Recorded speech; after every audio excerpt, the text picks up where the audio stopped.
Mesdames, Messieurs, bonsoir, bienvenue dans votre JT Afrique. Tout de suite les titres. Alger accueille la réunion ordinaire de la coordination européenne de soutien et de solidarité avec le peuple sahraoui. Les participants réaffirment la constance de leur position, dossier dans ce 24 heures Afrique.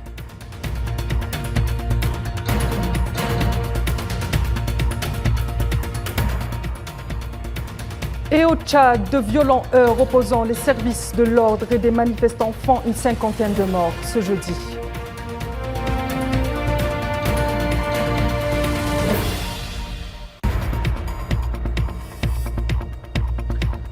Environnement, la Soudanaise Nesrine Al-Saïm plaide pour le climat et la démocratie. On verra cela en fin de cette édition.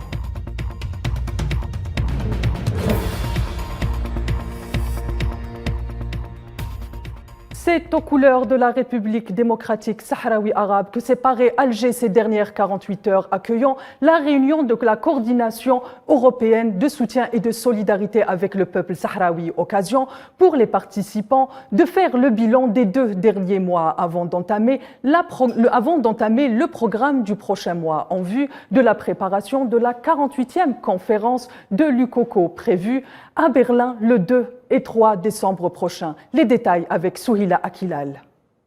Bien que les regards des membres de la coordination Le Coco soient résolument tournés vers l'avenir, ils ont tenu à réaffirmer leur position, à savoir l'indépendance des territoires sahraouis comme seule solution pérenne à ce conflit qui mine la région. À cette occasion, le président de l'organisation, Pierre Galland, a interpellé le secrétaire général des Nations Unies. Il s'agit d'appeler le secrétaire général de l'ONU à reprendre la conformité de la légalité internationale et de traiter d'occupant celui qui se trouve aujourd'hui en train de martyriser un peuple qui n'est autre que le Maroc.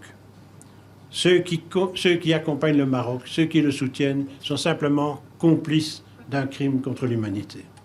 De son côté, l'avocat du Front Polisario a mis en avant les victoires juridiques du peuple sahraoui. Ces victoires viennent s'inscrire de façon concise dans la lutte du peuple sahraoui pour sa liberté et son indépendance effective.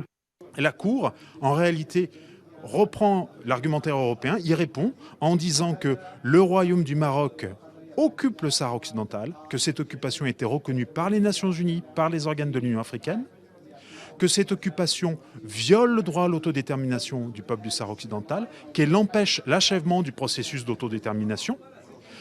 C'est déjà des informations qui sont très fortes et qui nous seront utiles en Europe, mais surtout la Cour complète en disant tous les États et tous les États membres de l'Union africaine ont l'interdiction de reconnaître l'occupation marocaine du Sahara occidental. Et à cette interdiction répond une obligation qui est un devoir de solidarité à l'égard du peuple sahraoui. Tous les États africains doivent aider le peuple sahraoui dans sa lutte pour l'autodétermination. Inscrivant sa lutte dans le cadre de la solidarité des peuples en vue d'un monde plus juste, la Task Force ECOCO rappelle une fois de plus que le sort de la dernière colonie du continent africain est un enjeu non seulement régional mais aussi mondial. Était également présent à cette rencontre l'ambassadeur de la République arabe sahraoui en Algérie, Abdelkader Taleb Omar. On l'écoute au micro de notre rédaction. Cette réunion coïncide avec la réunion du Conseil de sécurité autour de la question du Sahara occidental, à travers le rapport du secrétaire général des Nations Unies. Éventuellement, les choses pourraient rester au statu quo. C'est la gestion du conflit et non pas la recherche d'une solution. Tout le monde sait que la médiation des Nations Unies durant les décennies précédentes a échoué. La rencontre de la Task Force UCOCO était aussi l'occasion pour faire le point sur les avancées de la cause sahraoui et ses percées tant diplomatiques que juridiques. Oubi Béchir Boucharaya, représentant du Front Polisario en Europe et auprès de l'Union européenne, nous en dit plus. Monarchie, donc il y a cette prise de conscience régionale sur la nécessité de finir avec ces conflits sur la base du respect de la doctrine de l'ONU en décolonisation et le droit du peuple à se disposer d'eux-mêmes et l'indépendance du Sahara occidental. Sur le plan continental, l'Union africaine tous les paris au départ du Maroc, après son admission au sein de l'Union africaine, ont échoué. Il faisait le pari au départ, c'est la possibilité d'exclure la race. Il a eu exactement le contraire, c'est la position qui est consolidée. La preuve en est la participation active de la race au sein des forums des partenariats internationaux avec l'Europe, avec le Japon, etc. Aux côtés de l'Algérie, l'Afrique du Sud est un des pays à apporter un soutien indéfectible à la cause sahraoui. Un soutien qui se veut panafricain et naturel entre ces deux peuples frères. Le chargé des affaires de l'ambassade d'Afrique du Sud en Algérie nous explique.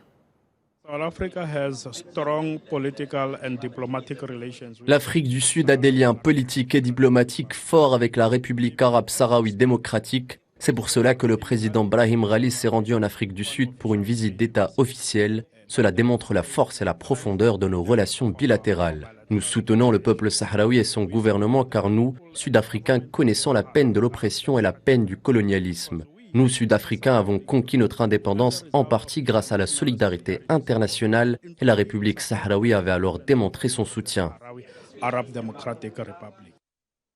Et ce triste anniversaire qui scella le destin funeste de la Libye. Il y a 11 ans, le leader de la Jamahiria libyenne a été assassiné. Cela s'est passé le 20 octobre 2011, moins d'un an après l'agression de la coalition internationale contre la Libye en transgression de la résolution onusienne 1973 ordonnant la mise en place d'une zone d'exclusion aérienne et non d'une opération militaire au sol. 10 ans plus tard, la Libye toujours en proie à de grandes instabilités.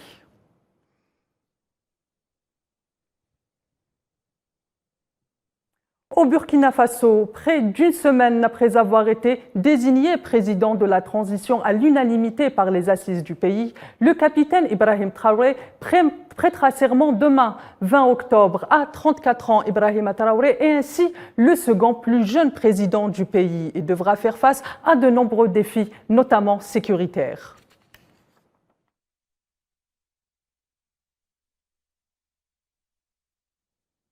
Et cette triste nouvelle qui nous vient du Tchad, au moins 50 personnes ont perdu la vie et une cinquantaine d'autres sont blessées ce jeudi matin lors d'une manifestation qui ont dégénéré en de violents heurts avec les services de l'ordre dans plusieurs villes du pays.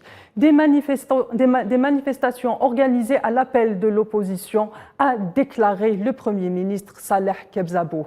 Ce dernier a en outre décrété un couvre-feu allant de 18h à 6h du matin et la suspension de toutes les activités politiques jusqu'à rétablissement total de l'ordre.